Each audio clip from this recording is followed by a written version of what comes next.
যুক্তরাজ্যে কিয়ার স্টারমারের নেতৃত্বাধীন লেবার সরকার এখন একের পর এক কেলেঙ্কারিতে বিপাকে পড়েছে। বিরোধী অবস্থায় অন্যান্যদের বিরুদ্ধে নৈতিকতার দোহাই দিয়ে যে বুমেরাং তিনি ছুঁড়েছিলেন, সেটিই এখন ফিরে আঘাত করছে তাকে। ক্ষমতায় আসার আগে স্টারমার প্রতিশ্রুতি দিয়েছিলেন তার সরকার হবে একেবারেই পরিচ্ছন্ন। কিন্তু মাত্র ৬ মাসের মাথায় বিনামূল্যে চশমা, পোশাক ও টেলর সুইফটের কনসার্টের টিকিট নেওয়ার ঘটনায় সমালোচনায় পড়েছেন তিনি নিজেই।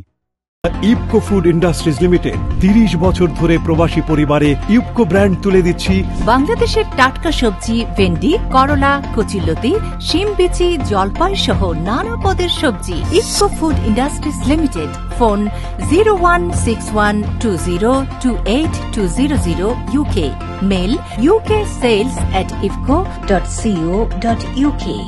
প্রতারণার মামলা, আত্মীয় প্রীতি থেকে শুরু করে ট্যাক্স ফাঁকের অভিযোগে মন্ত্রীরা পদ ছেড়েছেন একে একে।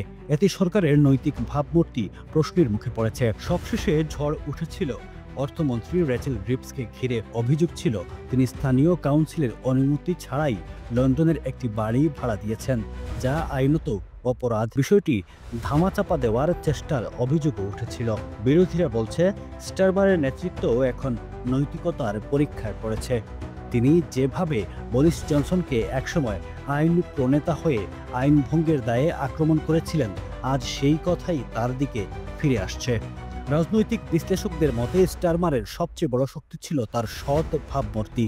এখন সেই নৈতিকতার উচ্চ আসনই তার জন্য সবচেয়ে বড় বিপদ হয়ে উঠেছে।